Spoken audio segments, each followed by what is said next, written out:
a Revolução Francesa. Liberdade, igualdade, fraternidade. São palavras que a gente ouve desde sempre, né? Elas ecoam até hoje. Mas, e se essa história que a gente conhece for só metade da verdade? Hoje, a gente vai mergulhar no lado B da Revolução Francesa, nas histórias que não costumam ser contadas e nas promessas que ficaram pelo caminho. Bem ali, escondidas atrás desse lema tão famoso. Liberdade, igualdade, fraternidade. Olha, é muito mais que um slogan, né? É quase um mantra. Foi a promessa de um mundo completamente novo. Uma promessa que inspirou um monte de lutas por direitos humanos e democracia pelo mundo afora. Só que, como toda promessa, a beleza dela está nos detalhes. E principalmente em quem ela acaba deixando de fora. A ideia era simplesmente explosiva para a época. O poder não vem mais de Deus ou de uma linhagem de sangue, mas sim do povo. Pensa só, um conceito que fez tremer os tronos da Europa inteira e que prometia virar o mundo de cabeça para baixo. Foi uma verdadeira revolução na forma de pensar. Mas aí é que está a questão crucial. Quando os revolucionários falavam em liberdade para todos, para quem exatamente eles estavam falando? A resposta, vamos ver, é um pouco desconfortável. E ela revela as primeiras grandes rachaduras na base dessa nova república que estava nascendo.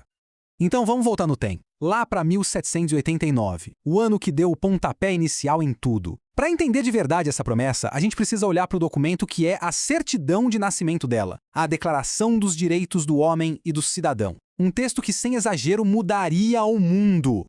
Os homens nascem e permanecem livres e iguais em direitos. Parece simples, direto, universal, não é? Mas tem uma palavrinha aí, uma única palavra, que esconde uma exclusão gigantesca. A palavra é homens. E essa escolha, que não foi por acaso, definiu quem faria parte e quem seria deixado de fora da nova França. E isso nos leva direto ao primeiro grande grupo que foi deixado para trás pela promessa da Revolução, as mulheres. Esse conceito de cidadã passiva já existia, mas a Revolução, em vez de destruir essa ideia, acabou fortalecendo. A ironia é gritante, né? Uma revolução feita em nome dos direitos estava, na prática, negando esses mesmos direitos para metade da população. Ela solidificou a ideia de que o lugar da mulher era bem longe da política. A divisão era clara e brutal. De um lado, os cidadãos ativos, homens com propriedades, os únicos que podiam votar e ter poder. Do outro, as cidadãs passivas, as mulheres, que foram jogadas para a esfera doméstica, legalmente dependentes dos homens. A tal igualdade revolucionária, pelo visto, tinha um muro bem alto e um gênero muito bem definido. Mas, claro, essa exclusão toda gerou resistência. E aí entra em cena Olympe de Gouges, uma voz muito corajosa. Ela usou a própria arma dos revolucionários, a declaração, contra eles mesmos, escrevendo a Declaração dos Direitos da Mulher. O chamado dela, Mulheres Acordai, não era só um pedido, era uma acusação. Era um jeito de jogar na cara a hipocrisia que estava bem no coração da Revolução. Se para as mulheres a liberdade era negada, para milhões de pessoas nas colônias francesas, a liberdade nem sequer era uma possibilidade. A promessa de liberdade, igualdade e fraternidade se quebrava bem no meio do Oceano Atlântico, acorrentada à realidade brutal da escravidão. E é aqui que a gente encontra talvez a maior hipocrisia da Revolução. Enquanto os filósofos debatiam a natureza da liberdade nos cafés de Paris, a riqueza que sustentava a França vinha do açúcar e do café, colhidos por pessoas escravizadas. A abolição não era um detalhe. Ela foi de propósito ignorada para proteger os lucros. A liberdade tinha um preço, e os revolucionários aparentemente não estavam dispostos a pagá-lo. E isso nos leva a um ponto muito forte. A verdadeira revolução pelos direitos universais talvez não tenha acontecido em Paris, mas sim no Caribe. Enquanto a França enrolava, a Revolução Haitiana, a única revolta de escravos bem-sucedida da história, levou o lema liberdade, igualdade e fraternidade a sério de verdade. Eles não pediram por liberdade, eles a conquistaram, criando uma nação e provando que aqueles ideais podiam, sim, ser para todos.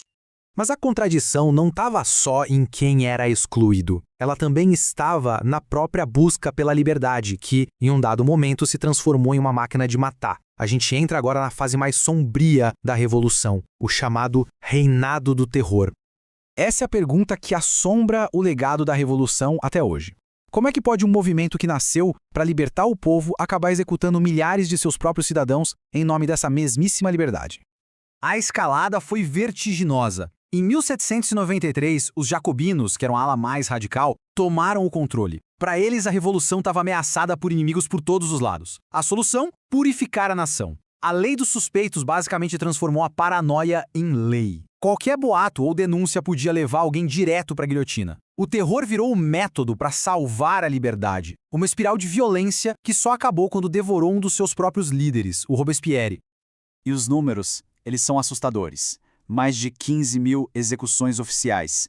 A guilhotina, que ironicamente foi criada para ser um método de execução mais humano e igualitário, virou uma linha de montagem da morte. Ela se tornou o grande símbolo de como a busca por uma utopia pode acabar se transformando em uma distopia bem sangrenta. Todas essas contradições, claro, não são só notas de rodapé na história. Elas alimentam um debate super intenso que continua firme e forte até hoje.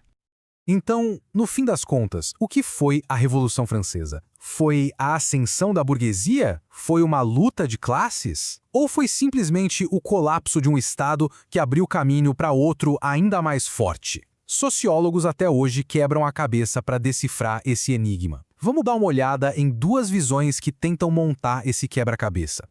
Tentando simplificar bastante esse debate, a gente tem duas grandes interpretações. De um lado, para Theda Skocpol, a questão principal não foi a ascensão da burguesia, mas sim a criação de um Estado moderno e centralizado. O resultado final para ela foi mais poder para o Estado. Já para Michael Mann, foi sim uma revolução burguesa, mas uma bem mais complexa. Uma espécie de tempestade perfeita de crise econômica, ideias novas e conflitos sociais, que preparou o terreno para o capitalismo moderno. Resumindo, a briga era por poder ou por dinheiro. O debate segue aberto.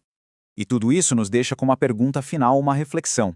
A Revolução Francesa nos deu a linguagem moderna dos direitos humanos, isso é inegável, mas também nos mostrou o caminho assustador de como a busca por utopias pode levar ao terror. Ela prova que revoluções raramente são histórias simples de bem contra o mal. Elas são eventos super complexos, cheios de contradições, que podem, ao mesmo tempo, construir um novo futuro e devorar os próprios filhos no processo.